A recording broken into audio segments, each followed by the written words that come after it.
oposição que vem dos inimigos de Deus.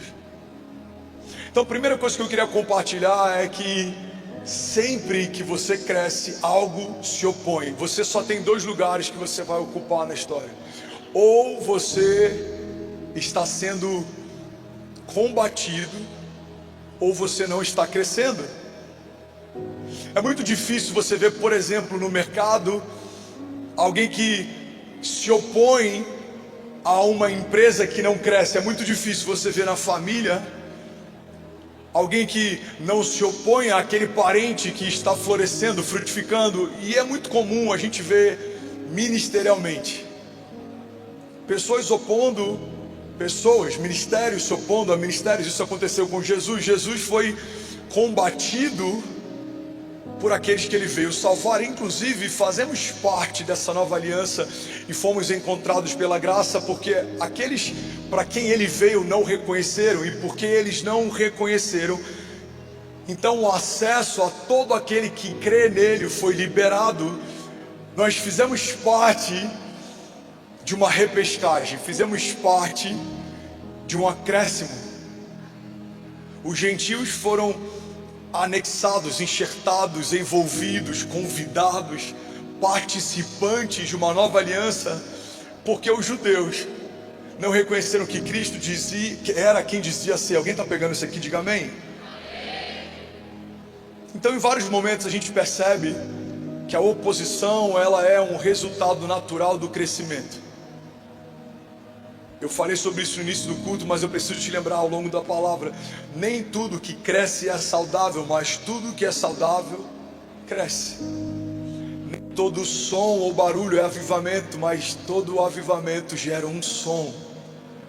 Há um som quando ossos se unem a ossos. Há um som quando um vale de ossos secos se torna um exército forte e poderoso. Há um som quando o Espírito é derramado sobre toda a carne, e do lado de fora da casa pessoas ouviam o som de um avivamento que estava envolvendo aqueles que aguardaram ansiosamente o cumprimento de uma promessa feita por Joel, relembrada por Jesus e que se cumpriu em Atos 2. Há um som quando a Arca da Aliança volta à cidade de Davi. Há júbilo, há festa, há alegria, mas também há aqueles que de longe assistem e criticam o que vem, e por conta das suas críticas se tornam estéreis a partir daquilo que sentem quando vem alguém vivendo o extraordinário novo de Deus. Viveremos um crescimento, e eu estou falando, comunicando e profetizando como nunca vivemos até aqui. Veremos Deus expandir, mudar a nossa sorte, elevar níveis. Veremos o Senhor abrir portas que a gente nem sabia que existiam. Veremos o Senhor colocar improváveis em lugares altos. Ouviremos mais testemunhos, novos testemunhos de todos os tipos. Veremos homens que estão rendidos a Jesus há meses, vivendo coisas mais gloriosas do que alguns que perderam a alegria e a expectativa pelo sobrenatural viveram nos últimos anos. Veremos novos na fé, encharcados, tementes, cheios da vida de Deus. Nós veremos famílias completamente tomadas pelo Espírito Santo. Veremos uma medida de fé ousada ser expandido. Nós veremos homens pequenos aos olhos naturais se tornarem grandes homens de Deus. Nós veremos mulheres que talvez o seu passado seja questionável, vivendo em Deus uma nova história, novas vestes, uma nova onda de avivamento, de pureza, de temor, de santidade. Veremos um novo cântico invadindo as ruas da cidade e também o púlpito da nossa igreja. Veremos canções que serão compostas de forma espontânea enquanto estamos adorando a Ele, mas também elas serão traduzidas e serão tocadas em outras nações. Alguém pega isso aqui e diga: eu creio no extraordinário de Deus nesse ano. Mas o que acontece, Lagoinha, quando algo extraordinário se move? Uma oposição nos cerca. Foi assim com os profetas, foi assim com os reis, foi assim com os sacerdotes, foi assim com os apóstolos. E não se engane, vai ser assim com você. O teu crescimento não alegra a todos, a tua prosperidade não é uma boa notícia para todos. Não foi uma boa notícia para os irmãos de José, ouvi de José o que o Senhor havia falado para ele. Não foi uma boa notícia Saul ouvir na rua o que cantava a respeito de Davi. Não foi uma boa notícia para Herodes ouvir falar de um libertador e de alguém enviado por Deus como resposta de Deus para um tempo. Não foi uma boa notícia para o inferno saber que ao terceiro dia, aquele que eles haviam rasgado, humilhado e crucificado não estava mais no sepulcro em que foi deixado.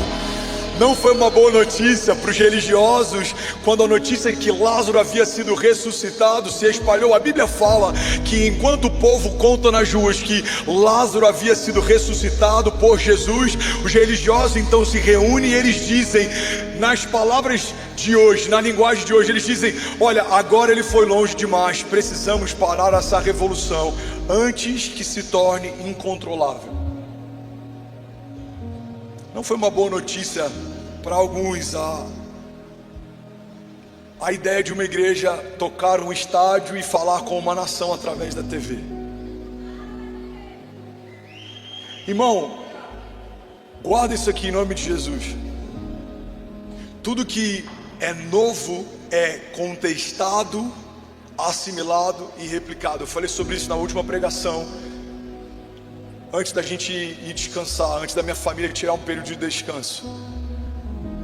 Eu vou no mês de dezembro desse ano trazer aqui alguns números. Eu creio que a gente vai falar, olha, 5 estádios na nação foram ocupados por igrejas desse ano, 10 estádios na nação estão sendo ocupados, eu não sei quantos, mas eu creio que não vai ser só um. Eu creio que aquilo que começou aqui vai ser derramado, vai escorrer, vai inspirar, vai ativar. Alguém está pegando isso aqui em nome de Jesus?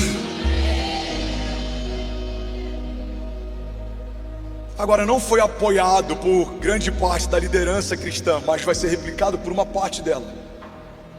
E essa palavra eu quero que você guarde ao longo do teu crescimento nesse ano de 2025. Irmão, guarda isso. Alguns que vão te combater enquanto você cresce vão receber daquilo que você carrega. Porque quando Deus coloca alguém como uma árvore frondosa, inevitavelmente você passa a gerar sombra, você passa a gerar fruto. Uma árvore não faz força para frutificar, ela frutifica porque isso é parte de quem ela é. E é isso que eu quero profetizar sobre você. Você não vai fazer força para crescer, você vai crescer porque está plantado em Deus. Você foi enxertado numa videira verdadeira. A Bíblia fala que fomos enxertados nele. Sem ele nada podemos fazer, mas com ele precisamos fazer alguma coisa. A fé sem obras é morta, mas a fé do tipo de Deus gera testemunho, e o testemunho ele gera uma alegria no nosso espírito, uma expectativa pelo próximo novo de Deus. Você não vai terminar 2025 do jeito que você começou. Alguém está pegando isso aqui em nome de Jesus? Agora, a Lagoinha Alphaville, em nome de Jesus, com muito temor, eu quero ser muito vulnerável e dizer algo. A última coisa que essa mensagem é uma resposta à nossa oposição, mas é um preparo para a comunidade de fé que o Senhor me confiou. Eu preciso te preparar para esse ano.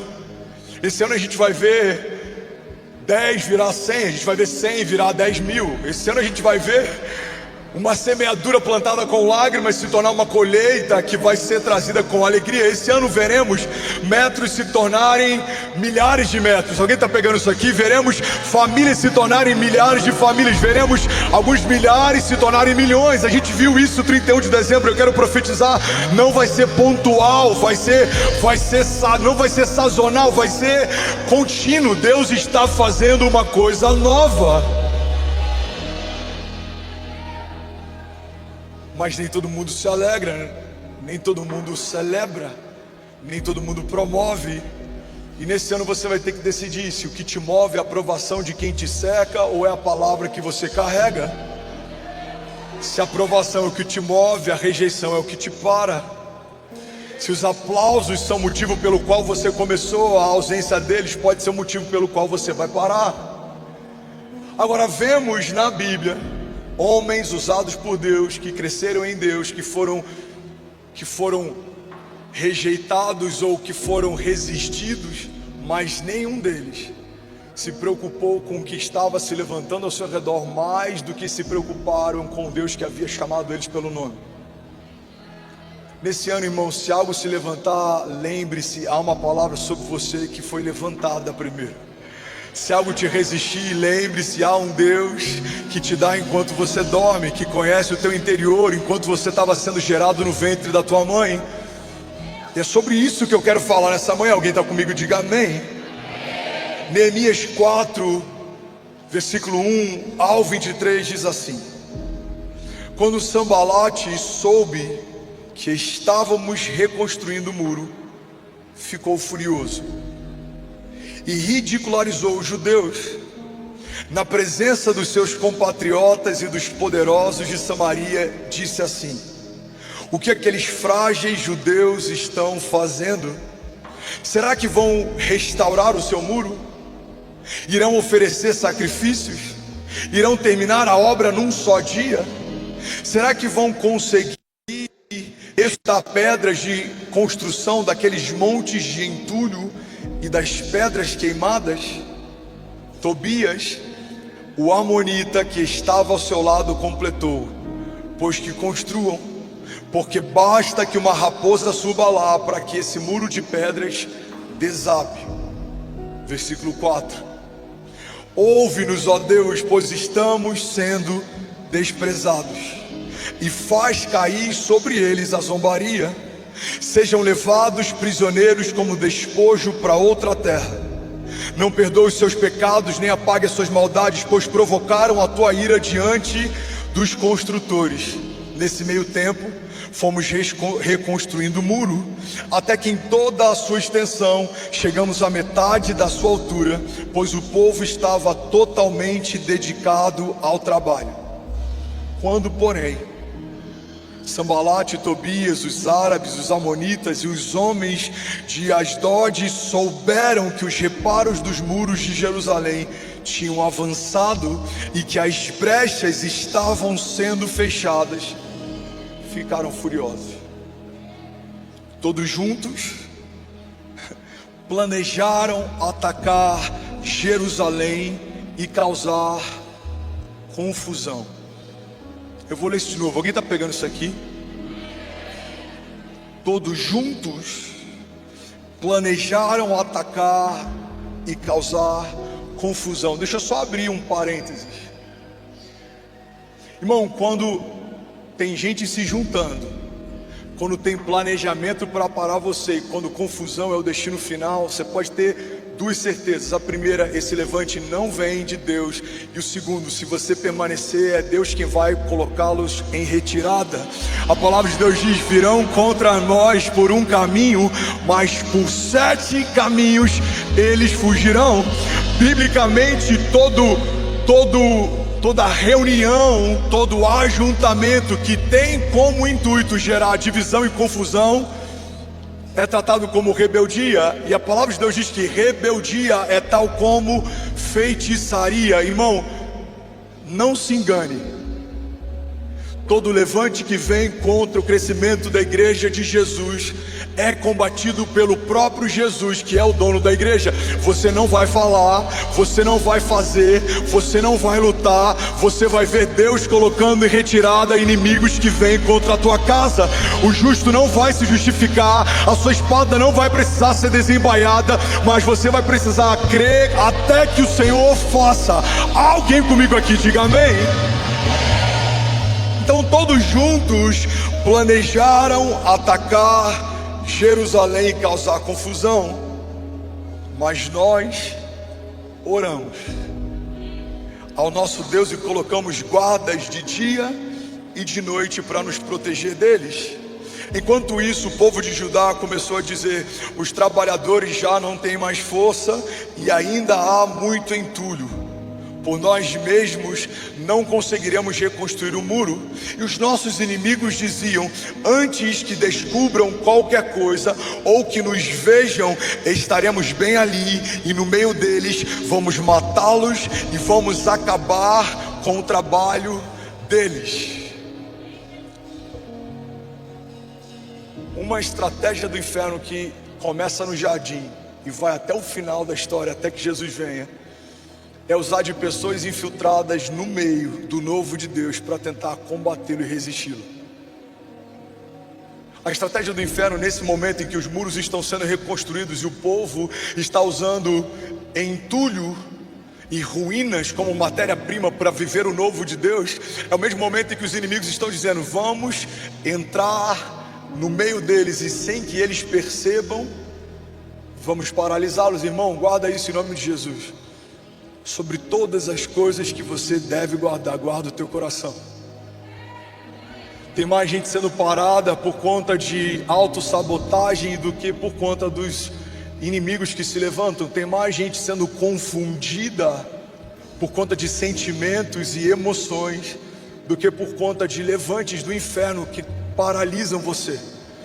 Enquanto você cresce, você vai ser combatido, você vai ouvir coisas, você vai ser cercado por resistências, coisas vão tentar te desanimar, coisas vão tentar te entristecer, mas se tem algo que você precisa fazer é guardar o teu coração, porque quando o inferno não tem acesso ao teu interior, não há nada que ele possa fazer que Deus já não tenha colocado debaixo dos seus pés. O inferno não pode desfalar o que Jesus falou, não pode desfazer o que Jesus já fez, não pode cancelar o que Jesus prometeu. Não há nada que tenha sido feito por Deus para você que possa ser desfeito pelo inferno contra você. Só há um caminho de acesso para paralisar a tua história: quando você para ouvir quem não tem nada para falar. Alguém está comigo? Diga amém. Então fala para quem está do seu lado, faz cara de profeta e fala para alguém do seu lado: não dê acesso a quem não te dá destino. Não dê acesso a quem não te dá destino. Versículo 12: então os judeus que moravam perto deles 10 vezes nos preveniram: para onde quer que vocês se virarem, saiba que seremos atacados de todos os lados. Por isso posicionei alguns do povo atrás dos pontos mais baixos do muro, nos lugares abertos, divididos por famílias e armados de espadas, lanças e arcos. Fiz uma rápida inspeção e imediatamente disse aos nobres, aos oficiais e ao restante do povo: não tenham medo deles, e lembrem-se que o Senhor é grande e temível, e lutem por seus irmãos, lutem por seus filhos, lutem por suas filhas, lutem por suas mulheres, lutem por suas casas. E quando os nossos inimigos descobriram que sabíamos de tudo e que Deus tinha frustrado a sua trama, todos nós voltamos para o muro e cada um voltou ao seu trabalho. Daquele dia em diante, enquanto a metade dos meus homens fazia o trabalho, a outra metade permanecia armada de lanças, escudos, arcos e couraças, e os oficiais davam apoio a todo o povo de Judá que estava construindo o muro. Aqueles que transportavam material faziam um trabalho com uma mão e com a outra seguravam uma arma. Cada um dos construtores trazia na cintura uma espada enquanto trabalhava, e comigo ficava um homem pronto para tocar a trombeta. Então disse aos nobres e aos oficiais e ao restante do povo: a obra é grande e extensa, Lagoinha Alphaville, e estamos separados, distantes uns dos outros ao longo do muro, do lugar de onde ouvirem o som da trombeta. Então juntem-se a nós e o nosso Deus lutará por nós.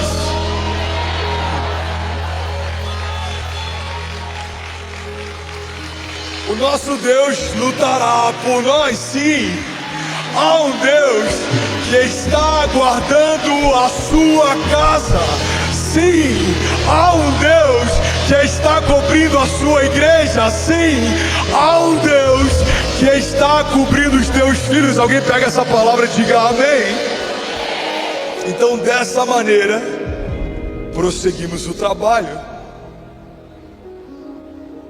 com metade dos homens empunhando espada, desde o raiar da alvorada até o cair da tarde. Naquela ocasião, eu também disse ao povo: cada um de vocês e o seu ajudante devem ficar à noite em Jerusalém para que possam servir de guarda e trabalhar durante o dia.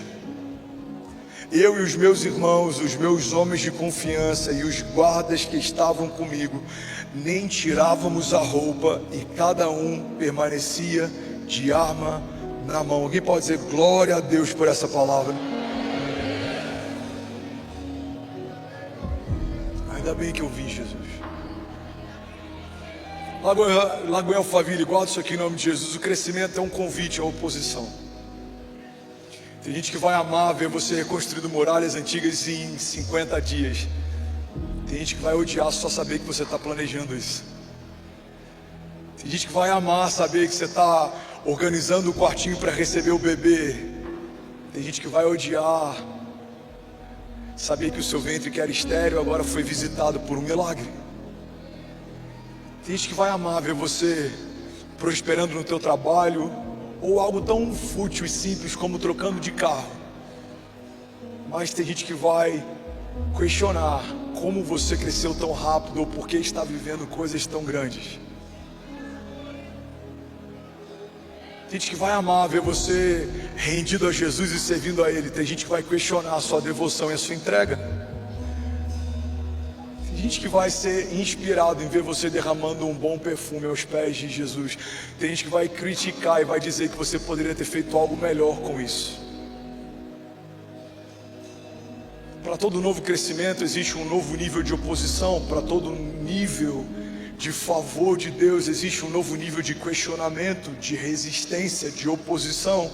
Mas isso não é um motivo para que a gente deseje crescer menos. Isso é um motivo para que a gente adquira uma resistência maior. Eu lembro de um livro do Paul Yong-Soo que eu li no início da minha jornada de fé, e ele fala a respeito de um pensamento ocidental que é muito diferente do pensamento oriental. Ele fala que os ocidentais normalmente vivem em busca do livramento, do escape. A nossa oração é pautada para que Deus diminua a pressão da nossa oposição. Mas os orientais não pedem para que Deus diminua a oposição, mas pedem para que Deus aumente neles a resistência àquilo que os opõe. Irmão, você pode ser alguém que vive pelo livramento, ou você pode ser alguém que vai invadir a terra prometida, porque é uma promessa de Deus para você.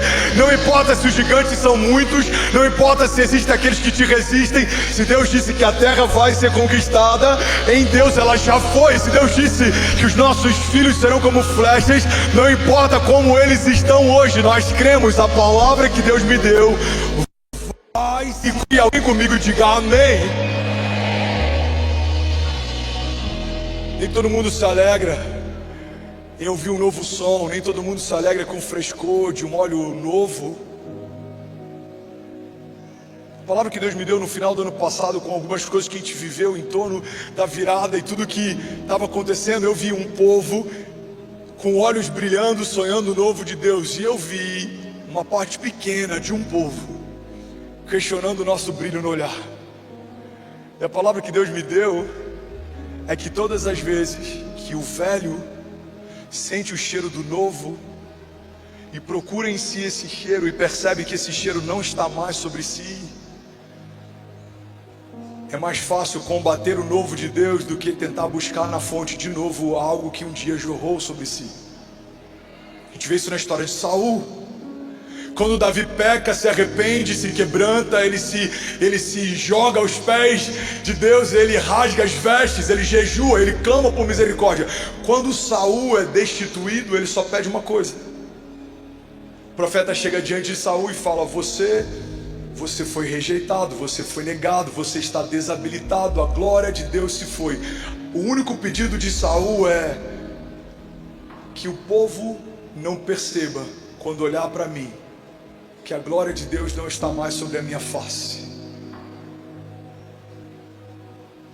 O coração de Davi volta para a fonte para que de novo o óleo fresco seja derramado sobre si. O coração de Saul se preocupa apenas que o povo não perceba que não tem nada novo mais sendo derramado sobre si. Irmão, guarda isso aqui em nome de Jesus. Não somos daqueles que combatem o que Deus está fazendo, somos daqueles que estão debaixo da nuvem, vivendo o novo de Deus. Você não vai ficar num lugar de ceticismo, você não vai se tornar um crítico, você não vai se tornar um teólogo de YouTube, você não vai perder tempo combatendo o que Jesus está fazendo. Você vai ser daqueles que não sabe nem explicar o que está vivendo, mas sabe quem é que está fazendo. É como aquele cego de nascença que foi curado e todos estavam questionando como Jesus fez, por que ele usou lodo, por que fez dessa forma? E a resposta dele é: eu não sei como foi, uma coisa eu sei, eu era cego e agora eu vejo. Vou falar, você faz parte da Lagoinha Alphaville, como é que é? Qual é o método? Qual é a estratégia? Como eles fazem? Você vai falar, irmão, como é? Eu não sei, eu só sei de uma coisa. Eu entrei lá de um jeito e agora eu tô de outro. Eu entrei lá ouvindo falar de Jesus, agora eu conheço ele de caminhar com ele. Eu entrei lá e nunca tinha sido batizado nas águas, agora eu tô em todos os batismos celebrando novos nascimentos. Irmão, eu entrei lá e eu não sabia o que era servir. Hoje eu não consigo me imaginar sem ser um voluntário apaixonado. Irmão, Deus está chamando um povo para viver uma nova história. Há um novo som sobre a nação e os nossos filhos contarão histórias a respeito desse tempo. Alguém comigo aqui diga amém. Você pode dar um brado de liberdade no seu lugar. Vamos lá, Lagoinha Alphaville, será que alguém pode fazer barulho? Aleluia. Eu preciso correr. Alguém está pegando algo de Deus aqui nessa manhã? Somos mais de 20 mil famílias online. Inglaterra, Malta, Canadá, China, Uruguai e Austrália estão conectados com a gente. O princípio básico sobre oposição é que eu preciso entender que a oposição de hoje não é sobre hoje. Fala para quem está do seu lado, a oposição de hoje não é sobre hoje.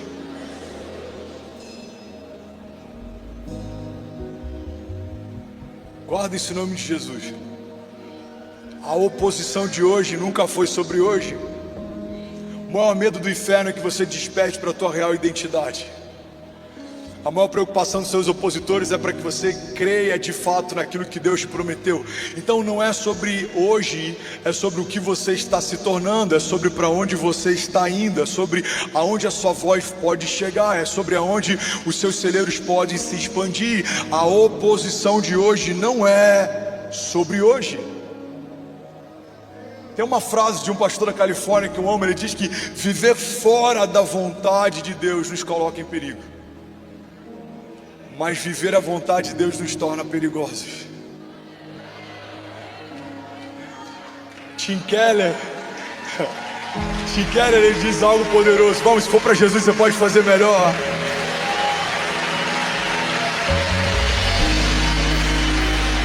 Tim Keller, ele dizia: não mataram Jesus porque ele era um homem bom. Você não crucifica homens bons, você mata ameaças. Por que combateram Jesus?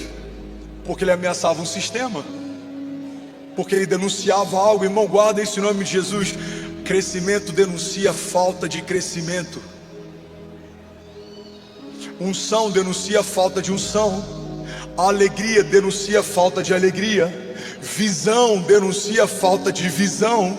Todas as vezes que Deus está fazendo algo novo em você, você se torna uma denúncia de alguém que não está mais vivendo o novo de Deus.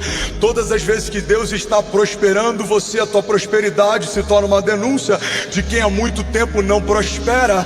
Todas as vezes que um milagre é gerado em você, você e o seu milagre se tornaram uma denúncia de quem há muito tempo não está vivendo milagres.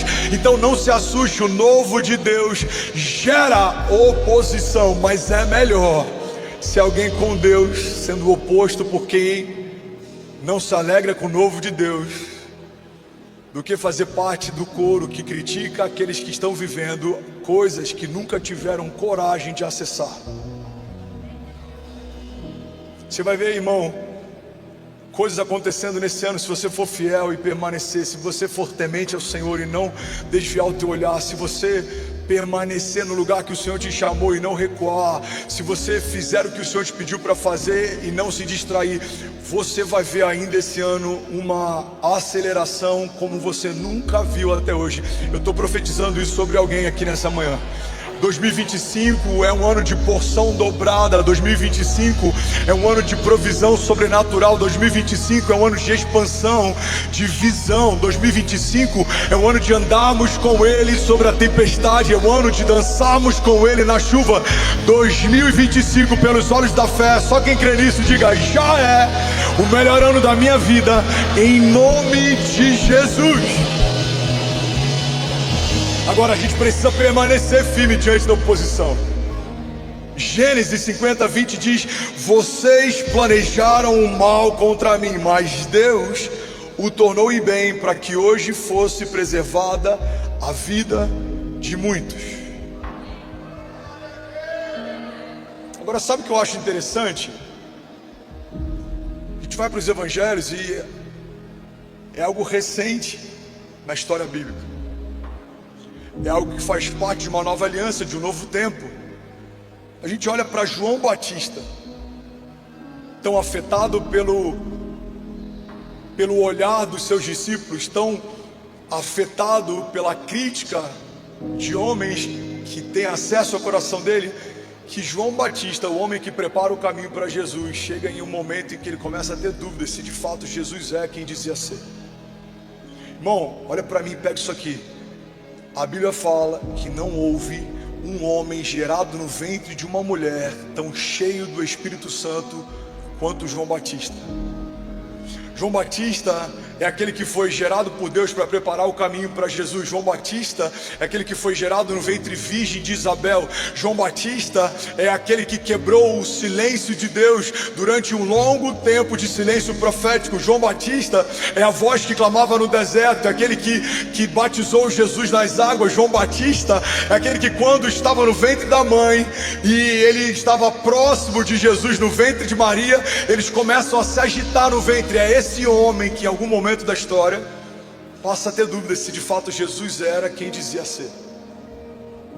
Agora, por que alguém como João Batista, preparado por Deus para preparar o caminho para Jesus, chega em algum momento que ele tem dúvidas? Eu vou te explicar por quê. Mateus 11:2 diz assim: e João, ouvindo do cárcere falar dos feitos de Cristo, enviou 2 discípulos seus a dizer assim: és tu aquele que havia de vir, ou esperamos outro?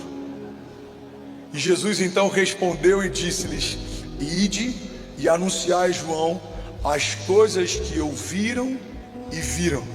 Os cegos veem, os coxos andam, os leprosos são limpos, os surdos ouvem, os mortos são ressuscitados, e aos pobres é anunciado o Evangelho. E bem-aventurado é aquele que não se escandalizar de mim. Lago em Alphaville, deixa eu te levar para um lugar. O homem que batizou Jesus agora tem dúvida se Jesus é quem dizia ser, porque do cárcere tudo que ele ouve sobre Jesus, ele ouve pela perspectiva de outros. Eu imagino os discípulos chegando para João, e João falando: e aí, como é que está o ministério de Jesus? Jesus, tem gente, João, tem gente andando com Jesus que eu não sei não, cara. Esses dias ele estava com Zaqueu, você não sabe o pior. Imagina o João falando: o que foi? Ele foi jantar na casa de Zaqueu. Não, Jesus foi jantar com Zaqueu. Não, João, isso não é nada. Tinha uma mulher lavando os pés de Jesus com perfume caro esses dias. E o que Jesus fez? Ele não fez nada. Ele ainda denunciou os homens da casa, porque não haviam feito por ele um décimo do que aquela mulher estava fazendo. Jesus fez isso? Fez. Ele tem andado com homens que bebem. Jesus, ele tem andado no meio do povo. Esse dia tinha uma mulher que foi pega em adultério. E aí o que Jesus fez? Jesus perdoou os pecados dela e falou: vai, não peca mais. João, tem gente chamando Jesus de beberrão.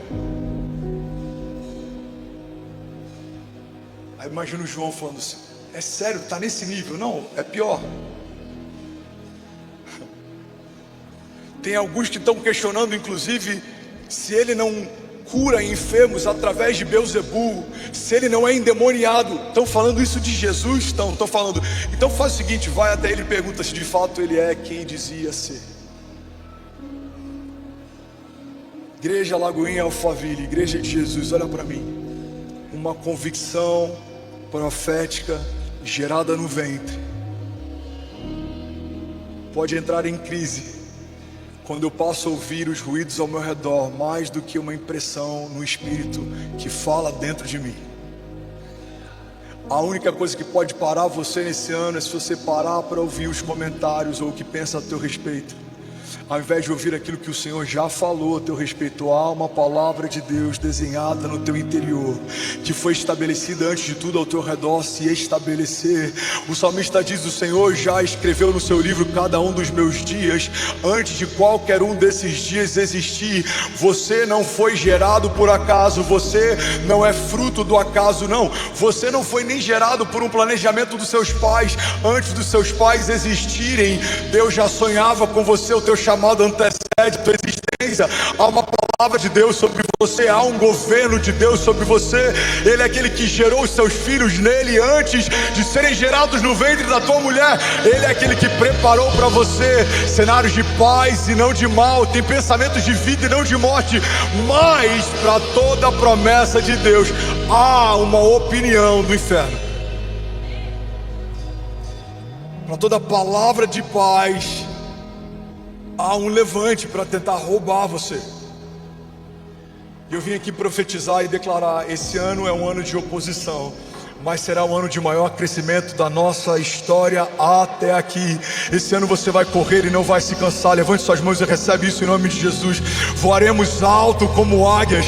Você vai correr mais rápido, você vai voar mais alto, você vai chegar mais longe. Você será resistido, mas os seus opositores se tornarão testemunho, porque a tua batalha não é contra a carne ou contra o sangue, mas contra principados e potestades nas regiões celestiais. Você será guardado e revestido com as armaduras de Deus sobre a tua cabeça, sobre o teu peito, sobre os teus pés. Haverá um cuidado de Deus, a tua entrada e a tua saída sendo guardada. Você é ungido, separado, selado. Há sobre você um selo, e há no final da carta que fala sobre a tua história um nome. O autor da tua história não é você. Há um Deus que já desenhou os teus dias, há um Deus que já preparou os caminhos, e Ele vai te fazer andar em águas tranquilas. Ele vai te levar em pastos verdejantes. E mesmo que hajam vales de sombra e morte, você não vai temer mal nenhum, porque o Senhor está contigo. Há um bom pastor que te guarda, Ele provê, Ele te supre, Ele te enxerga, Ele te ouve. A palavra de Deus diz que um coração quebrantado o Senhor não rejeita. As tuas lágrimas no teu lugar secreto são sementes. O teu clamor diante da oposição fala muito alto nos céus. Não há nada que você venha pedir a Deus em secreto que no momento certo Deus não possa trazer como recompensa pública diante dos seus opositores. Você só não pode se rebaixar ao nível que os seus opositores estão. Você precisa estar mais baixo do que eles, aos pés de Jesus. É onde as nossas lágrimas se tornam decretos, é onde o nosso silêncio se torna denúncia, é onde a nossa pureza fala mais do que os nossos lábios. Você não vai se defender, você não vai espernear, você não vai desanimar, você não vai retroceder, você não vai se comparar, você não vai se distrair, você não vai se desviar. Eu profetizo em nome de Jesus: 2025 é um ano de pés firmados numa promessa. Caminharemos debaixo da nuvem, nos moveremos por fé, mesmo que os dias sejam maus. Há um Deus que é bom e Ele faz por nós.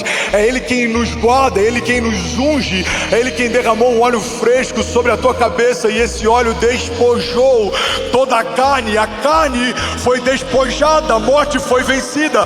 Você não é mais quem você era, você não faz mais o que você fazia, você não vive mais o que você vivia. Em Deus você se tornou uma nova criatura, você está revestido de uma nova natureza, há uma nova realidade, e a partir de hoje viveremos coisas novas em nome de Jesus. Se você recebe isso, diga amém. Alguém pode celebrar Jesus aqui nessa manhã?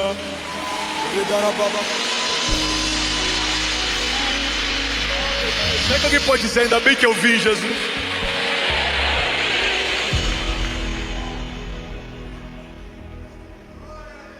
O inferno usa pessoas frustradas para frustrar.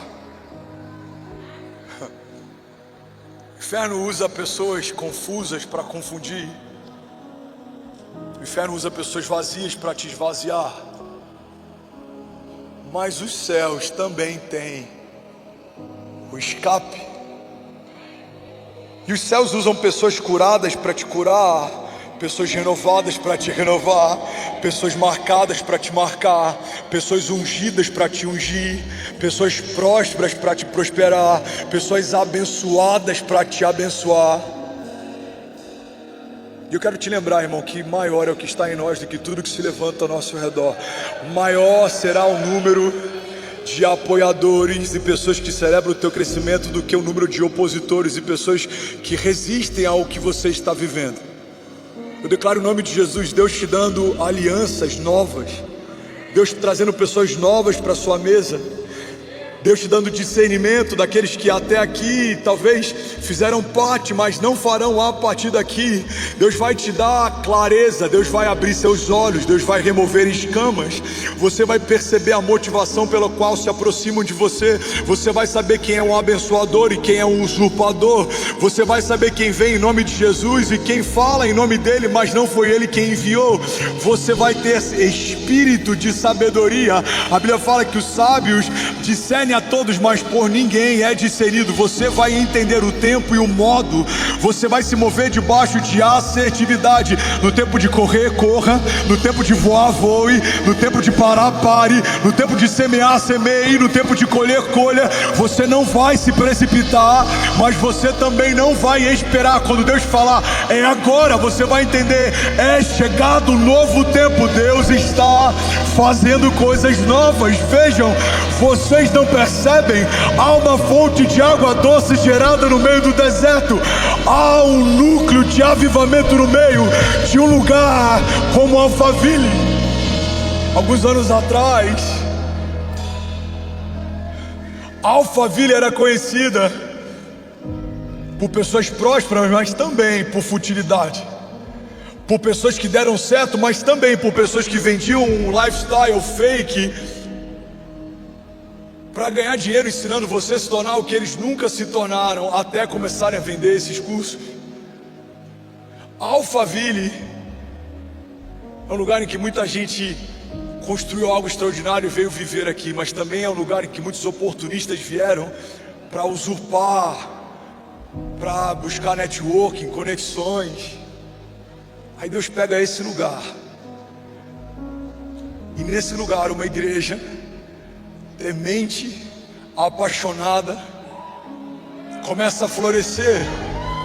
Irmão, não tem nada mais disruptivo do que um lugar como Alphaville está vivendo aquilo que nós estamos vivendo. Não sei se você viu, mas agora uma série de cortes começou a ser compartilhado sobre aquele culto que a gente viveu, o poder da entrega. Alguém já viu algo sobre? Eu faria 10 vezes novamente aquilo que eu fiz naquele dia, porque poucas vezes eu vi tanto temor invadindo a igreja. Irmão, eu sei o que o Senhor falou com a gente, eu sei o que o Senhor tem feito a partir daquele dia. Guarda esse nome de Jesus. Não espere que entendam o que você entendeu, se não viram o que você viu. Não espere que concordem com o que você está construindo, se não ouviram de Deus o que você ouviu. 2025, eu sinto no meu espírito que vai ser marcado por alguns períodos em que a gente vai caminhar e vai parecer até que a gente está sozinho. Mas você não vai depender de apoio de homens quando você entendeu que existe um Deus que te chamou primeiro, que te conhece pelo nome, que preparou um caminho. É Ele que vai guardar você, Ele quem vai guiar você, Ele quem vai prosperar você. Alguém recebe isso? Diga: eu creio que Deus é por nós.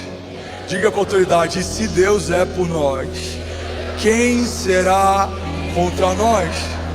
Salmo 6,10 diz: serão humilhados e aterrorizados todos os meus inimigos, frustrados recuarão de repente. Salmos 34:12, eu estou finalizando, diz assim: quem de vocês quer amar a vida e deseja viver dias felizes? E em seguida vem a resposta, a orientação bíblica. Então guarde a sua língua do mal e os seus lábios da falsidade. Afaste-se do mal e faça o bem, e busque a paz com perseverança.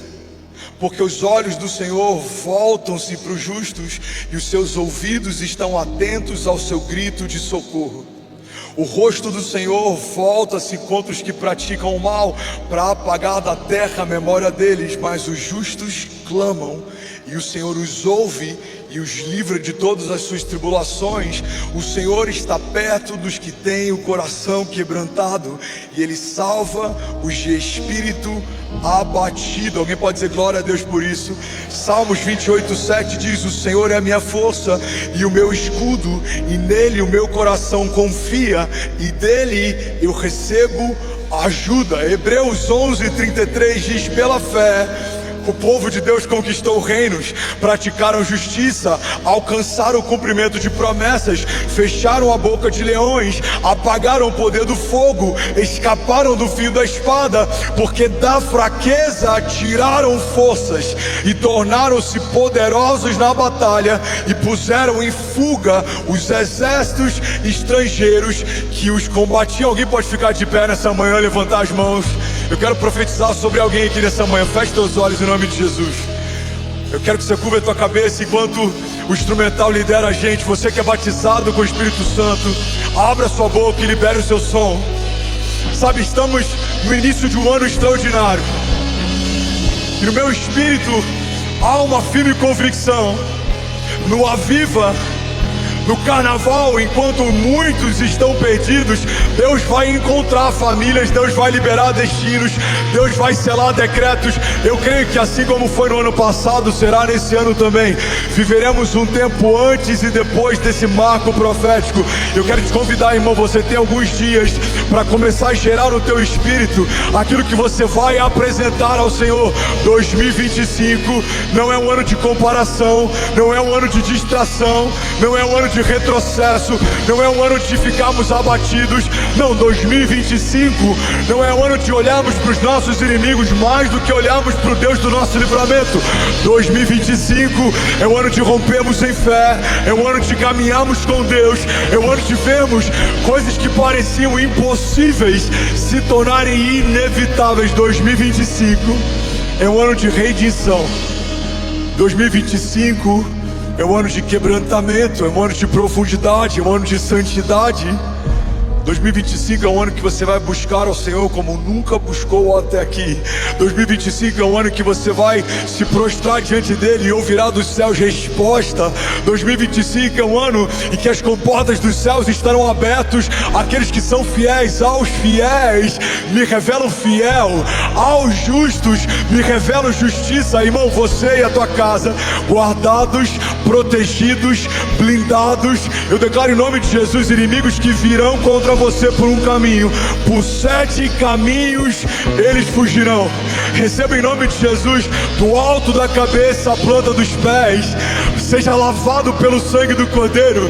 Não há sobre os filhos de Deus nenhuma denúncia, não há sobre os filhos de Deus nenhuma condenação. A palavra de Deus nos garante: fomos feitos santos, inculpáveis e livres de qualquer acusação, porque naquela cruz, naquele dia, no madeiro, Jesus fez de todos os nossos inimigos e opositores um espetáculo público, triunfando sobre eles no Calvário. Você é quem Deus diz que é, você tem o que Deus diz que tem, você pode o que Deus diz que pode. Eu declaro em nome de Jesus pés fortalecidos nesse ano. Você não vai tropeçar, você não vai se desviar, você não vai parar, não, você não vai se assentar com os escarnecedores, você não vai caminhar segundo o conselho dos ímpios e dos pecadores. Não, você vai se tornar mais santo, mais apaixonado, mais rendido. Deus vai visitar você. Eu declaro em nome de Jesus, seus filhos sendo visitados enquanto dormem, Deus te dando sonhos proféticos, uma unção fresca derramada sobre você e sobre tudo que carrega. A fé não é negar o problema, a fé não é negar a doença, a fé não é negar o gigante, a fé não é negar o deserto. Isso não te torna um homem de fé, isso não te torna uma mulher de fé, isso te torna um negacionista. Você finge que não é real aquilo que todo mundo está vendo que é real. A fé não é colocar debaixo do tapete as nossas crises. A fé não é encarar um casamento que está à beira de um divórcio e ter uma expectativa que algo vai acontecer. Não, isso não é fé, isso é negacionismo. É você fingir que coisas que são, tratá-las como se não fossem. A fé é uma realidade superior às realidades naturais. Tem uma frase do Bill Johnson que eu já usei milhares de vezes e eu amo ela. Ele diz que a fé não é negar a realidade do problema, mas é não dar ao problema um lugar de influência na construção da minha história. A fé não é olhar para um ventre estéril e fingir que ele não é estéril. A fé crê que, apesar da esterilidade natural, uma palavra de Deus pode gerar vida nesse ambiente estéril. Alguém está comigo? Diga amém. A fé não é olhar para um globo ocular que não enxerga e fingir que ele funciona perfeitamente. A fé crê que mesmo que naturalmente ele não enxergue, pela fé ele pode voltar a enxergar. Quando a gente coloca essas coisas no seu devido lugar, o sobrenatural se torna algo desejável e algo que a gente começa a ansiar para que se manifeste. Porque tudo que é natural é palpável, e tudo que é palpável é inferior aquilo que Deus reservou para nós. A Bíblia diz que os nossos sofrimentos leves e momentâneos estão acrescentando em nós uma glória eterna que pesa mais do que todos eles. Irmão, guarda isso: todo deserto tem um peso, mas todo milagre no meio do deserto pesa ainda mais. Alguém está comigo? Todo levante tem um peso, mas todo escape de Deus em meus levantes pesa ainda mais. A glória no meio dos homens tem um peso, mas a glória de Deus sobre o homem pesa ainda mais. O status que recebemos no meio da comunidade tem um peso, mas recebemos uma patente de Deus nos céus pesa ainda mais. Você ser conhecido como alguém rico na terra tem um peso, mas você receber de Deus a riqueza dos céus, isso pesa ainda mais. Você caminhar de conquista em conquista natural tem um peso, mas você caminhar de milagre em milagre pesa ainda mais. Você confiar em promessas de homens e guardar o teu coração e ancorar nessa expectativa, isso tem um peso, mas aguardar confiadamente numa promessa que saiu da boca de Deus na sua direção, isso pesa ainda mais. Alguém está comigo? Diga amém. Então, o que são milagres? Milagres são uma dinâmica criativa de Deus que se sobrepõe a toda dinâmica natural. As células cancerígenas se multiplicam, os tumores existem, os problemas, as dívidas, os desertos, a falta, o medo, o luto. Mas acima de todas essas realidades existe uma realidade superior: o romper, a dupla honra, o novo começo, a cura, a libertação, a liberdade. Aquele que é capaz de fazer infinitamente mais do que tudo que pedimos ou pensamos.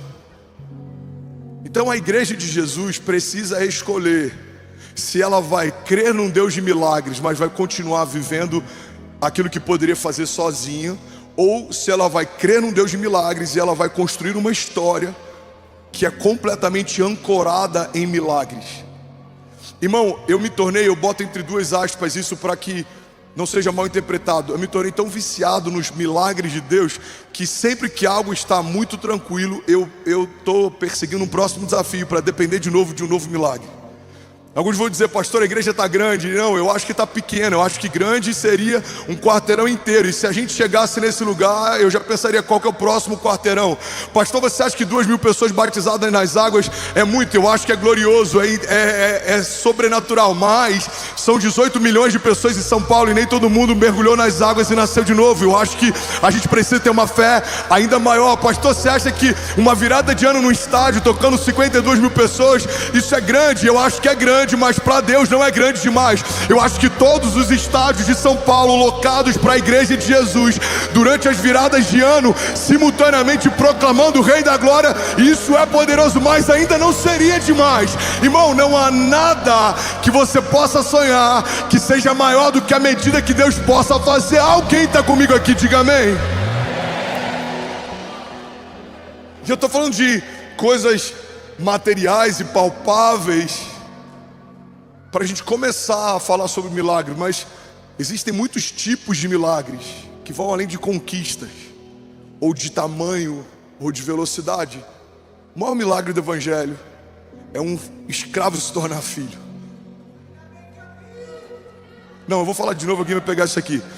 O maior milagre do evangelho é quando, além de libertos da escravidão, nos tornamos filhos de Deus. Você não foi adotado por qualquer um. Você se tornou filho de Deus. Você faz parte de um reino eterno. Você caminha debaixo de uma promessa. Você caminha debaixo da glória de Deus. Você vive de milagre em milagre, de romper em romper, de livramento em livramento, de conquista em conquista. Você está debaixo de uma unção que despedaça o jugo. Não há quem possa parar um homem debaixo de uma palavra de Deus. Fomos feitos invencíveis, mais do que vencedores. Você está com a tua fé fundamentada numa rocha inabalável. Os ventos são fortes, os gigantes são muitos, mas quem está em Deus, não há quem possa deter. Alguém está comigo aqui? Diga amém. Olha o que diz a palavra de Deus em Salmos 37, 18: o Senhor cuida da vida dos íntegros, e a herança deles permanecerá para sempre. Em tempos de adversidade não ficarão decepcionados, e em dias de fome desfrutarão de fartura. Alguém pode dizer glória a Deus por isso? Irmão, pega isso aqui. Prosperar em cenários favoráveis qualquer um consegue, mas prosperar no meio do deserto só alguém que caminha com Deus. Crescer no meio de um ano em que tudo é favorável, qualquer um consegue, mas crescer quando ninguém está crescendo, só alguém que caminha debaixo de uma palavra de Deus. Gênesis diz: Isaac semeou no meio do deserto, num tempo de seca, numa terra árida, e colheu ainda aquele ano 100 vezes mais do que tudo que foi semeado. Olha para a nossa igreja. A gente está em Alphaville. Quantos ministérios gigantes no Brasil vieram para cá e não tem uma comunidade expressiva, ou não estão vivendo algo à altura do que vivem em outros lugares? Quantas vezes eu ouvi a respeito dos desafios de fazer uma igreja saudável em Alphaville, o desafio de ter uma igreja grande. As pessoas daqui não estão preocupadas com a igreja, pastor. As pessoas daqui estão preocupadas com status. As pessoas aqui estão preocupadas com lifestyle. Não. Jesus, quando é bem apresentado, ele é irresistível. A gente só precisa entender que não é sobre o cenário, não é sobre o CEP, não é sobre o lugar, é sobre uma palavra. Uma palavra faz de Alphaville o celeiro de um avivamento. Uma palavra pode fazer um lugar que tinha tudo para florescer se tornar escasso. Irmão, não depende do cenário, o quão boa a terra é, o quão árida ela é, o quão bons os dias são, ou o quão desafiadores eles são. Você só depende de uma palavra de Deus. Alguém está comigo? Diga amém. Salmos 37, 19: a herança deles permanecerá para sempre, e em tempos de adversidade não ficarão decepcionados, e em dias de fome desfrutarão de fartura. A medida de Deus é tão extraordinária que a Bíblia não diz que em dias de fome teremos o que comer, porque isso significa necessidade suprida. A Bíblia diz que em dias de fome nós desfrutaremos de fartura, porque isso é transbordo de Deus. Os milagres de Deus não geram só uma necessidade suprida, mas gera um transbordo. O Senhor prepara uma mesa para mim, diz o salmista, na presença dos meus inimigos, e me honra ungindo a minha cabeça com óleo, e o meu cálice faz transbordar. A medida de Deus sempre é o transbordo. E se tem áreas da sua vida que você não está transbordando, são áreas que você precisa viver novos milagres. Uma igreja não pode viver só pelo escape. O escape é pontual, o milagre é diário. O deserto é pontual, o milagre é diário. Vamos, alguém pega isso aqui em nome de Jesus. Os gigantes são pontuais, os milagres são diários. A oração do Pai Nosso é fundamentada nessa expectativa. O pão nosso de cada dia nos dai hoje. O pão que cai do céu é diário. O livramento de Deus é diário. A provisão de Deus é diária. A riqueza de Deus é diária. O O transbordo de Deus é diário. Por quê? Porque Deus não é bom em um dia e deixou de ser bom no dia seguinte. Deus não é provedor em um dia e deixou de prover no dia seguinte. Ele não pode negar a si mesmo. Um dos seus nomes é Jeová Jireh, o Deus da provisão. Um dos seus nomes é Jeová Rafa, o Deus que cura. Um dos seus nomes é Jeová Nissi, o Senhor é a nossa bandeira. Um dos seus nomes é El Shaddai, Ele é o Todo-Poderoso. Um dos seus nomes é Emanuel, Deus está conosco. Irmão, Ele é a resposta que você precisa. Ele transborda no lugar da tua falta. Aquilo que você não tem, escorre dele. Aquilo que você não sabe, escorre dele. Ele é o princípio da sabedoria. Ele é o princípio e o fim de todas as estações.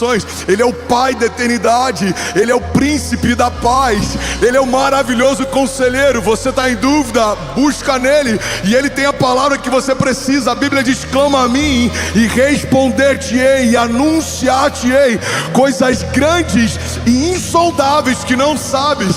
A Bíblia diz que aquele que bate, a porta se abre. Aquele que procura, encontrará. Alguém comigo aqui em nome de Jesus. Aleluia. Um conselho saudável para a sua jornada de fé: não comece nada que você não dependa de um milagre para sustentar. Nada. E de verdade, com muito temor e sem falsa modéstia, eu posso dizer isso. Olha para a nossa igreja e você vai ver que isso não é uma pregação romantizando o Evangelho. Vivemos debaixo dessa verdade o tempo inteiro e dependendo de Deus para tudo. Não nos movemos a partir de um saldo, saldo sempre inferior ao tamanho da visão. Não nos movemos a partir de uma estratégia, aquilo que a gente faz estrategicamente não faria sentido. Não nos movemos debaixo de uma conjuntura natural, porque tudo que é natural fica com úlcera nervosa quando vê aquilo que a gente tem sonhado, se movido e como a gente tem feito. Irmão, não é sobre a visão de um homem, a estratégia de ninguém, não é sobre a gestão extraordinária de ninguém. É sobre uma palavra de Deus e sobre um povo que decidiu caminhar debaixo de dependência de Deus para tudo. Alguém está comigo? Diga amém. Quero que você guarde isso aqui. Depender de Deus não é imprudência. Depender de Deus é dependência. A gente precisa entender que imprudência é se mover longe de Deus, tentando fazer na força do braço aquilo que sozinho não conseguiria. Mas dependência é se mover junto com Deus, debaixo de uma palavra de Deus, caminhando para um lugar que, se Deus não fizer, nada vai acontecer. Mas agindo Deus em nosso favor, não há quem possa impedir o seu agir. Alguém está comigo? Diga amém. O que é dependência? Dependência é gastar tempo escolhendo o nome do bebê, mesmo que o diagnóstico dos médicos seja esterilidade. Dependência é pegar o Google Maps e começar a tracejar lugares que Deus te disse que vão ser seus, mesmo que naturalmente não façam sentido. Dependência é gastar tempo pensando como vai ser a decoração da casa que eu ainda não tenho, mas Deus disse que vai me dar. Ou como vai ser a viagem em família que eu ainda não consegui pagar, mas Deus disse que vai me dar. É você tratar coisas que não são como se já fossem. Se a gente pudesse personificar, se a gente pudesse tornar palpável o que é dependência, o retrato de dependência, eu acho que uma das coisas que ajudaria a gente a entender o que é dependência é você acessar os meus murais do Pinterest. Porque se você olhasse cada coisa que eu estou projetando para coisas que ainda não existem, lugares que a gente ainda não tocou, mas pela fé coisas que eu creio que já aconteceram, você se assustaria. Irmão, guarda isso aqui em nome de Jesus. As suas orações, elas precisam ser tão perigosas e ousadas, e elas precisam estar sempre debaixo de tanta dependência, que se alguém ouvisse você orando em voz alta, se preocuparia com a tua sanidade. Se as suas orações são normais demais, eu tenho uma má notícia: talvez o que você chama de fé seja só otimismo. Porque se você não está usando a sua fé para algo impossível, o que você está usando não é fé. A fé se move a partir de impossibilidades. A fé trata coisas que não são como se já fossem.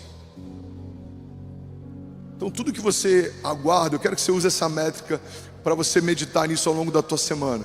Pega tudo que você tem sonhado, projetado, desejado, esperado. E pensa, se Deus não agisse, ainda assim seria possível? Se puder acontecer mesmo sem o agir de Deus, o que você está usando não é fé e o que você está guardando não é milagre. Isso você poderia fazer sozinho.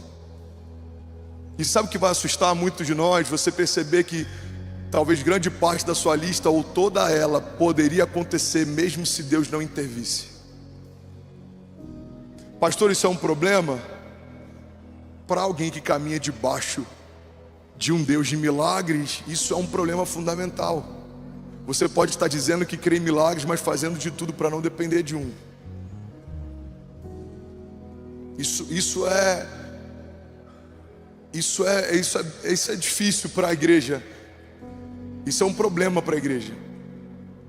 Se tudo que você deseja viver poderia acontecer sem uma intervenção de Deus, talvez o tamanho dos seus sonhos tenham se diminuído para caber dentro daquilo que os seus braços conseguem fazer. Olha o que a Bíblia diz: maldito é um homem que confia em outro homem e faz dele a força do seu braço. Muitos usam essa passagem fora de contexto para dizer que a Bíblia nos ensina a não confiar em ninguém, mas não é isso que a Bíblia está dizendo. A Bíblia está dizendo que você não pode confiar em outra pessoa a ponto de tornar a força dele a sua expectativa. Ou seja, eu estou me garantindo em alguém. Tem um político que falou que se ele entrar, eu estou resolvido. Não, eu tenho um tio que falou que assim que eu terminar a faculdade eu estou contratado. Não, eu tenho um amigo que ele falou que assim que eu conseguir resolver isso, ele vai... Não, irmão, guarda isso aqui. Não ancore a tua expectativa em nada que é vulnerável, passageiro e falível. Tem muita gente ansiosa porque está ancorando a tua expectativa em algo que não tem ingerência, em algo que não tem firmeza. Billy Graham dizia que um dos motivos pelos quais andamos ansiosos é porque ancoramos a nossa expectativa em qualquer coisa que não seja Deus e os seus milagres. Quando você ancora a tua expectativa em algo que não seja o próprio Deus, você vive ansioso. Será que o mercado vai prosperar? Será que essa porta vai se abrir? Será que o contrato vai ser assinado? A gente está sempre preocupado com o será. Mas alguém que escolhe caminhar debaixo de dependência com Deus, ele já se alegra antes da porta se abrir, ele já se alegra antes do contrato ser assinado. Por quê? Porque tratamos coisas que não são como se já fosse. Alguém está comigo aqui? Diga amém. Irmão, a gente já olha no Google Maps alguns lugares no entorno da igreja. A minha preocupação já é como vai ser a logística do estacionamento. Como a gente vai fazer os pais que vão deixar o filho no Kids andarem tanto até o outro lado da esquina. Pastor, mas já é nosso? Ainda não, mas já é. Alguém está comigo? Ainda não, mas já é. Se eu te falasse que eu já tenho imaginado como seria se em algum momento a igreja precisasse de 2 estádios para fazer a virada de ano, qual seria o melhor segundo estádio? Seria Allianz e seria o Itaquerão? Seria Allianz e seria o Morumbi? Como que a gente faria simultaneamente? Como que a gente faz a programação? Irmão, você precisa caminhar debaixo de uma grandeza que não é sua, que você não consegue manter sozinho, que você não suportaria sozinho. Mas se Deus te chamou para caminhar debaixo dos planos dele, você precisa aumentar a tua expectativa. A Bíblia diz que olhos naturais não viram, ouvidos naturais não ouviram, não penetrou no coração do homem aquilo que Deus preparou para nós. Mas a Bíblia logo em seguida diz: mas ele já o revelou por meio do seu Espírito. Existe uma palavra de Deus liberada por Deus para você, que está no reino espiritual, e você precisa persegui-la. E no momento que você encontrá-la, você precisa aguardar até que se cumpra aquilo que Deus prometeu. Alguns vão dizer: você é louco, não faz sentido. Mas você está tão preocupado em viver a vontade de Deus que não tem mais espaço para a opinião e para a crítica dos outros. Irmão, alguém vai dizer: por que tão grande, por que tão rápido, por que agora? Você vai dizer: amigo, desculpa, eu estou preocupado demais em caminhar debaixo de uma palavra de Deus. Eu não tenho tempo para opiniões humanas. Neemias está construindo a primeira estratégia do inferno para tentar parar Neemias. Enviam mensageiros para distraí-lo. Neemias, querem conversar com você lá embaixo. A resposta de Neemias: eu estou ocupado demais com o projeto de Deus. avisa que eu não posso descer. Aí os mensageiros voltam. E aí, o que Neemias disse? Ele disse que ele está ocupado demais, ele não pode descer. Não, tenta convencê-lo, vai lá de novo. Aí levam de novo mensageiros. Os mensageiros voltam com o mesmo convite. Neemias, vamos descer para trocar uma ideia? Para a obra rapidinho. Não precisa ser tão rápido. Eu acho que você está empolgado. Vamos conversar um pouco. Aí ele responde pela segunda vez a mesma resposta da primeira. Estou ocupado demais com algo que Deus me confiou. Irmão, cuidado para que as distrações não se tornem mais tóxicas na sua construção, na sua jornada de fé, do que as retaliações. Guarda isso aqui em nome de Jesus. Tem gente que está parando mais por causa de distração do que por causa de retaliação. Porque toda proposta que o inferno te faz parece muito com uma promessa que o céu te fez. Quando Jesus ele é tentado, a Bíblia diz que ele é tentado por 3 vezes no deserto. Ele acaba de ser batizado, o Espírito repousa sobre ele. Uma voz do céu diz que ele é meu filho amado em quem eu tenho o meu prazer. Ele está 40 dias jejuando, orando, ou seja, ele está encharcado de unção, de santidade, de autoridade. Ele não tem espaço para nenhuma crise na sua identidade. O pai acabou de dizer, esse é o meu filho em quem eu tenho o meu prazer. O ministério de milagres dele ainda não começou, ele ainda não estava performando em milagres, mas a identidade do filho já estava tão clara para ele e para o povo que não havia espaço para dúvida. A primeira tentação de Satanás é: se você é o filho de Deus, dá uma ordem para que essas pedras se transformem em pão. Irmão, a primeira coisa que o inferno tenta fazer é colocar em dúvida algo que Jesus já sabe. Mas se Jesus foi tentado assim, imagina eu e você. A primeira coisa que o inferno vai tentar fazer na tua segunda-feira é fazer você ter dúvidas sobre algo que você já sabe. Porque o inferno sabe que uma distração mata mais do que uma retaliação. As retaliações nos deixam atentos, as distrações nos fazem abaixar a guarda. Uma distração fez Davi, no período em que os reis iam para a guerra, permanecer no palácio, e isso trouxe uma mancha que nunca mais foi removida da sua casa e da sua família. Uma distração fez Sansão deitar no colo da mulher errada e se transformou num palhaço, mesmo tendo sido gerado por Deus para ser o libertador de um povo. Uma distração fez Noé ficar embriagado e a sua nudez exposta pelos seus filhos. Uma distração fez com que reinos fossem divididos. Uma distração fez com que profetas perdessem a unção de Deus. Uma distração fez com que Saul, se movendo pela vontade dos seus soldados e pelo medo dos seus guerreiros, fizesse algo que não havia sido ungido por Deus para fazer, e por conta disso foi retirado até o que ele já havia recebido. O reinado foi removido de Saul, porque ele fez o que não deveria ter feito. Uma distração fez Uzá tentar segurar a arca da aliança, e por conta do seu posicionamento com falta de reverência, ele foi fulminado instantaneamente. Uma distração fez tantos homens extraordinários de Deus não viverem o extraordinário de Deus. Talvez a nossa maior distração seja se mover por uma agenda natural, ao invés de se mover por uma agenda dos céus. Talvez o que para você parece zelo seja só falta de fé. Você é zeloso demais, prudente demais. Quem sabe você na verdade só não está confiando de menos. Irmão, guarda isso aqui em nome de Jesus. A fé significa não ter todas as perguntas respondidas e ainda assim se mover com convicção. A fé significa não ter o saldo que precisa, mas ainda assim projetar um futuro que foi falado por Deus. A fé significa tratar coisas que não são como se já fossem. A fé é uma dinâmica de antecipação. A fé significa, mesmo que os meus olhos não veem, eu creio, e porque eu creio sem ver, certamente os meus olhos verão. A fé significa você fazer projetos de futuro com Deus, mesmo sem ter o recurso de amanhã, porque ontem já foi te confiado uma palavra. Irmão, eu não tenho hoje, mas amanhã eu vou ter. Eu não sei como fazer hoje, mas amanhã eu vou saber. Eu não consigo acessar hoje, mas amanhã eu vou acessar. Por quê? Porque se Deus disse que vai acontecer no céu, já aconteceu. Alguém comigo aqui em nome de Jesus? Você pode celebrar Jesus no seu lugar. Vamos, se alguém está recebendo isso aqui, será que você pode fazer barulho? Aleluia. Romanos 1,17 diz assim: porque no Evangelho é revelada a justiça de Deus, uma justiça que do princípio ao fim é pela fé.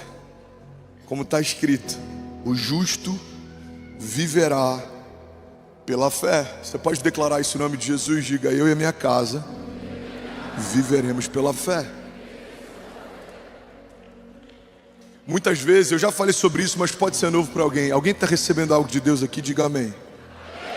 Muitas vezes o entendimento desse texto faz a gente acreditar que viver pela fé significa sempre viver a partir de um livramento. Como é que você está vivendo? Eu estou vivendo pela fé.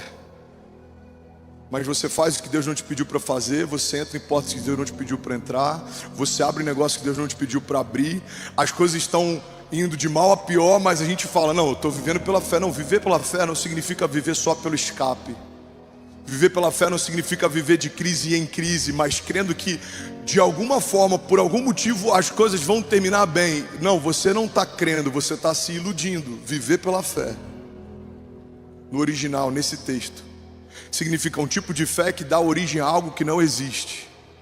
Quando a Bíblia diz que o justo viverá pela fé, significa que o justo, o homem de Deus, vai viver a partir de uma dinâmica criativa que estabelece o que não existe. Esse é o chamado profético da igreja.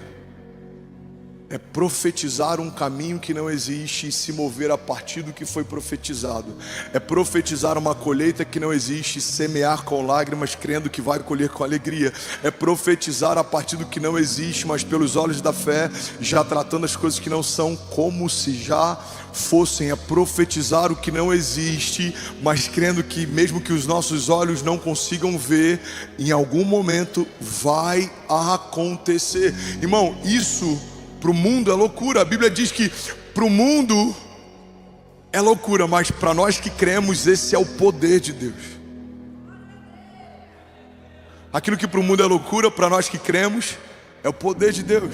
O problema é quando o poder de Deus para nós que cremos começa a parecer loucura.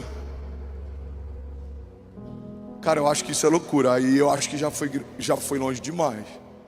Eu acho que crer nisso aqui é loucura. Isso daí já está caro demais, rápido demais.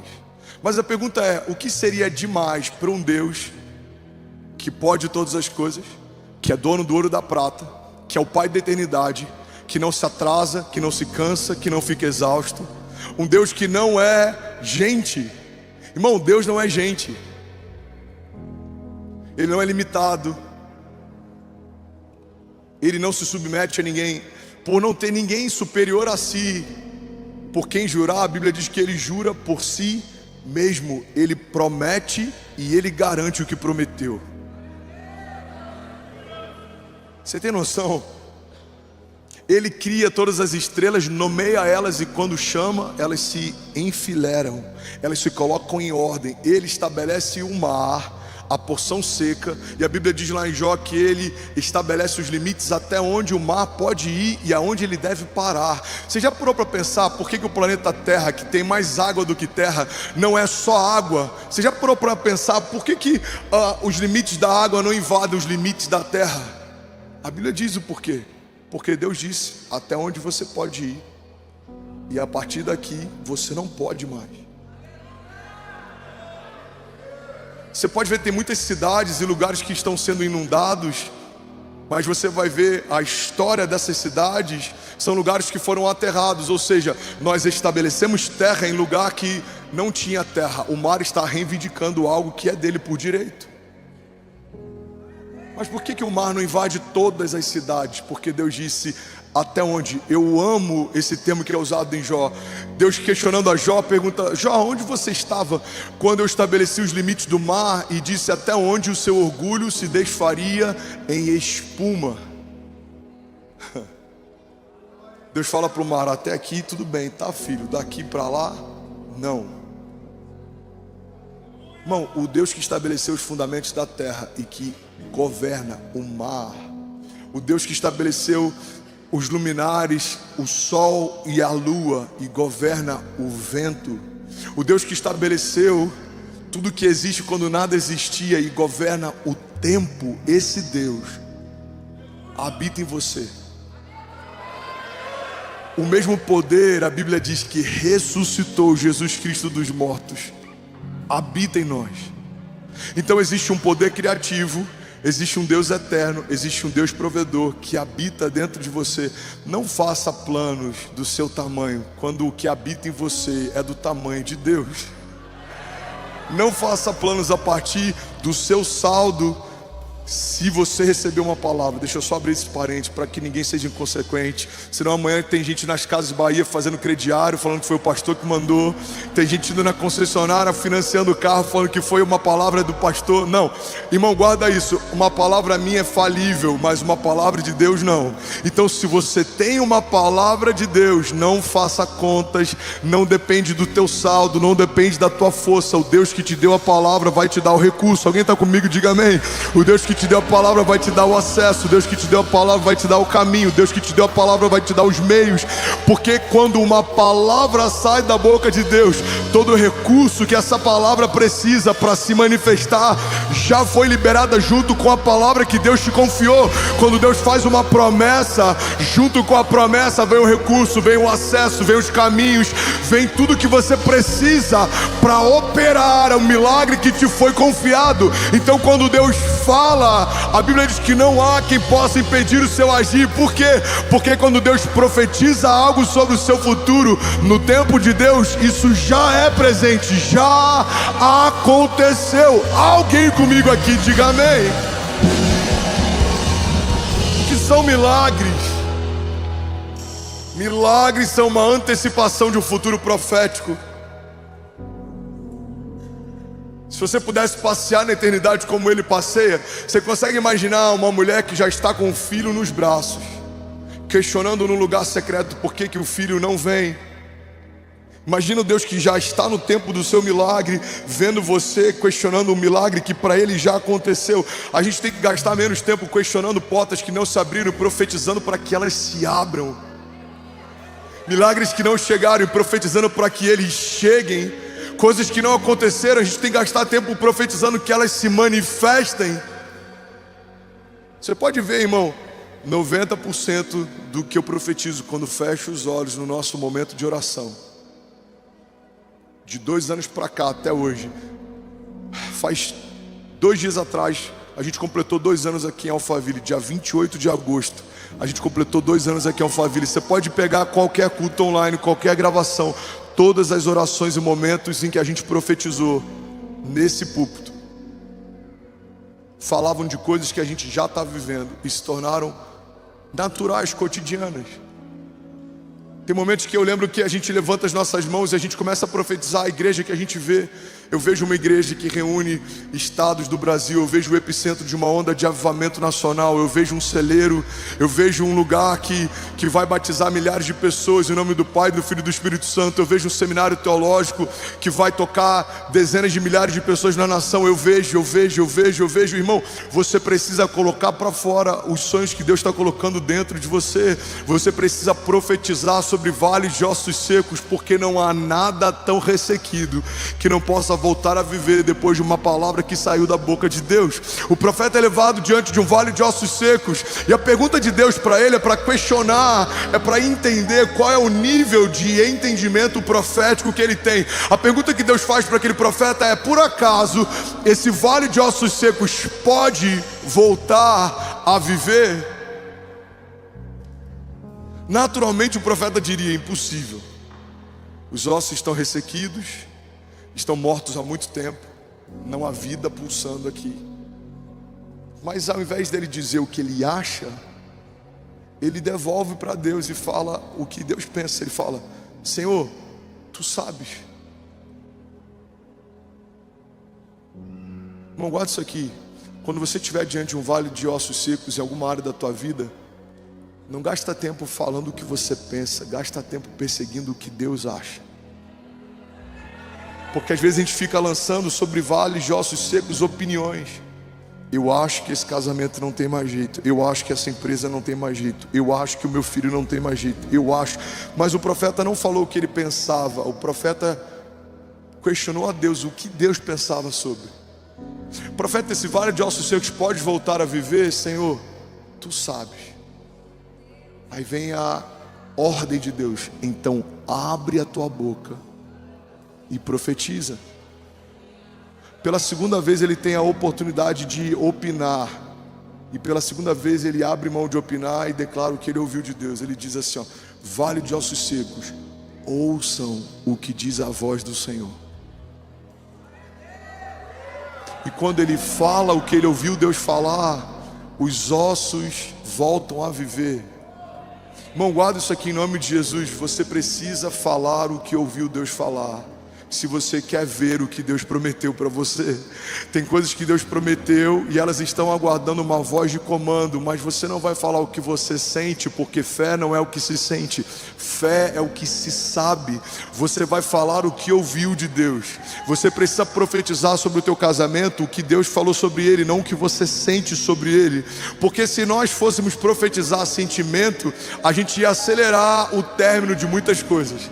A Bíblia não diz que quando a terra era ser fome vazia, lá em Gênesis 1, Deus olhou para a escuridão e ele disse o que ele sentia. A Bíblia diz que Deus olhou para a escuridão e disse o que ele gostaria de ver. Ele diz: no meio de um cenário de escuridão, haja luz. No meio de um cenário em que nada existia, que haja vida e que se multiplique segundo a sua espécie.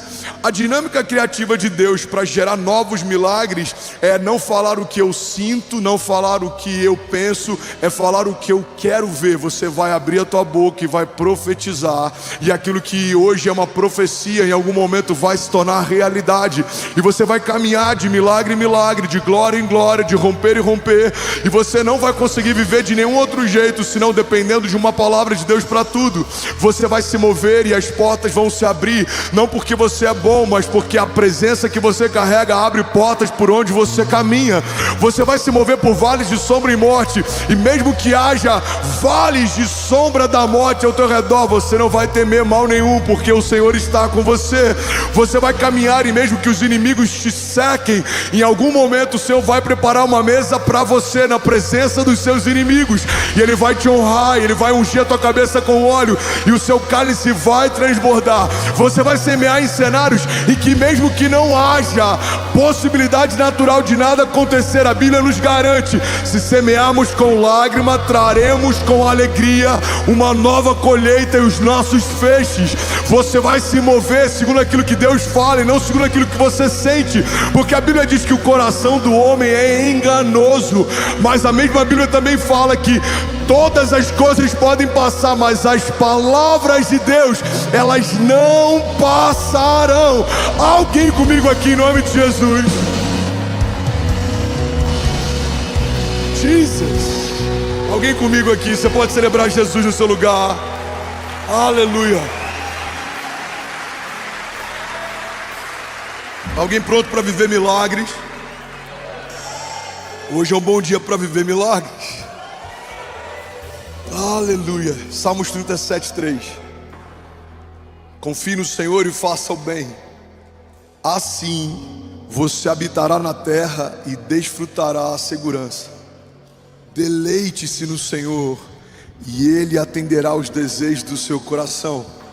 Entregue o seu caminho ao Senhor, confie nele e Ele agirá. Alguém pode dizer glória a Deus por isso?